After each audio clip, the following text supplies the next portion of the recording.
Hello students, कैसे हैं आप लोग। मैं समझता हूं कि आप लोग अच्छे से अपनी क्लास ले रहे होंगे और सारे लेक्चर देखते होंगे। यदि कोई आपको दिक्कत हो तो आप कमेंट करें और उससे संबंधित कोई भी प्रश्न आप पूछ सकते हैं। ग्रुप पे भी आप डाल सकते हैं।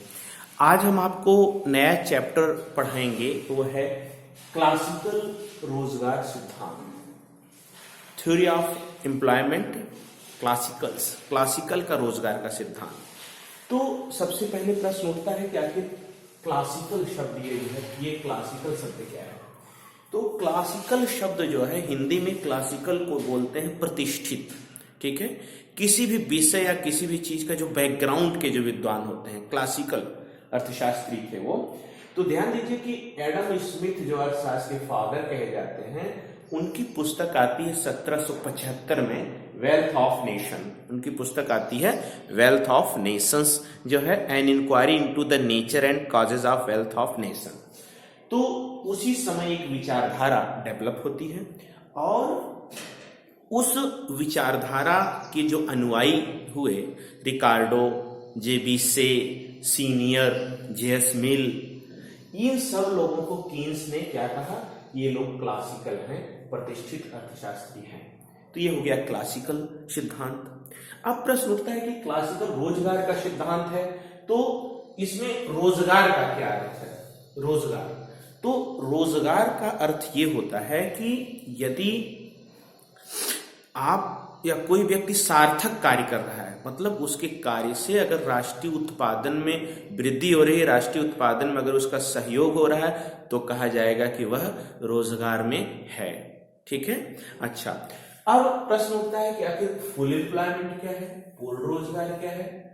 तो ये रोजगार है। अब पूर्ण रोजगार मतलब कि प्रचलित मजदूरी दर पर जो है जितने भी लोग कार्य करना अगर चाहें, उन सब लोगों को अगर कार्य मिल जा रहा है प्रचलित मजदूरी दर पर, तो वो लोग पूर्ण रोजगार में होंगे, फुल एम्प्लॉयमेंट में होंगे। तो ये क्लासिकल शब्द मैंने बताया। रोजगार क्या होता है, पूर्ण रोजगार क्या होता है। अब क्लासिकल रोजगार सिद्धांत क्या था, इसको समझने से पहले आप उसकी क्या क्या अजम्पशंस हैं, किसी सिद्धांत को समझने से पहले उसकी कुछ मान्यताएं होती हैं, उन मान्यताओं को जानना आपको जरूरी है। इनकी मान्यता, पहली ही मान्यता है पूर्ण रोजगार की। पूर्ण रोजगार मतलब क्लासिकल अर्थशास्त्री ये मान के चलते थे, ध्यान दीजिए कि अभी हम रोजगार सिद्धांत पढ़ ही रहे हैं, लेकिन ये पहले ही मान के चलते थे कि अर्थव्यवस्था में सदैव पूर्ण रोजगारी संतुलन बना रहेगा। अर्थव्यवस्था में सदैव पूर्ण रोजगार की स्थिति बनी रहेगी, मतलब पूर्ण रोजगार एक सामान्य प्रतिभास है। यदि इससे कुछ विचलन हो रहा है, यदि इससे कुछ वेरिएशन हो रहा है, तो वो सिर्फ शॉर्ट टर्म के लिए होगा और पूर्ण रोजगार हमेशा बना ही रहेगा। मतलब इनका सिद्धांत तो यही क्लियर हो गया। इनका सिद्धांत क्या कहता है कि अर्थव्यवस्था में सदैव पूर्ण रोजगार की स्थिति बनी रहेगी।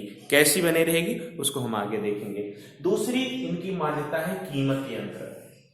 कीमत यंत्र मतलब मांग और पूर्ति। तो ये मांग पूर्ति को लेकर चलते हैं कि मांग और पूर्ति का स्वतंत्र क्रियाशीलन हो रहा है, और यदि इस मांग और पूर्ति की शक्तियों का स्वतंत्र क्रियाशीलन होगा, तभी अर्थव्यवस्था में पूर्ण रोजगार की स्थिति बनी रहेगी। तो कीमत यंत्र को ये स्वतंत्र मानकर चलते हैं।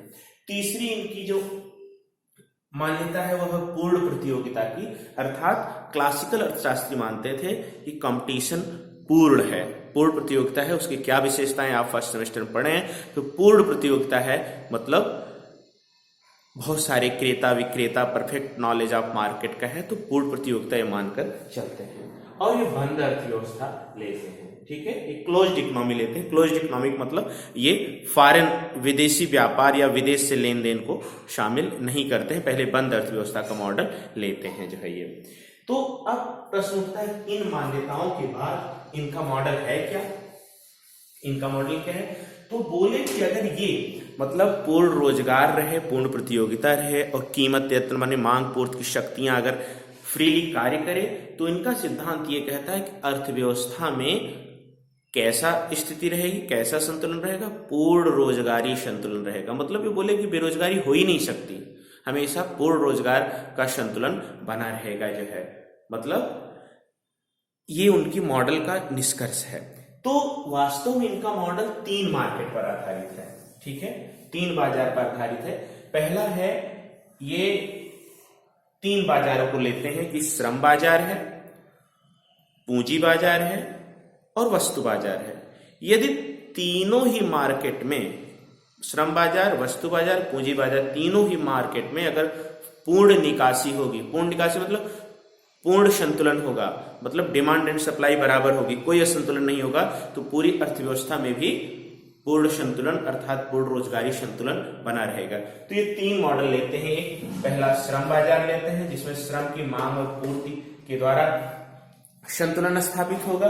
दूसरा मार्केट लेते हैं, दूसरी जो बाजार लेते हैं वस्तु बाजार। तो वस्तु बाजार कैसे होगा?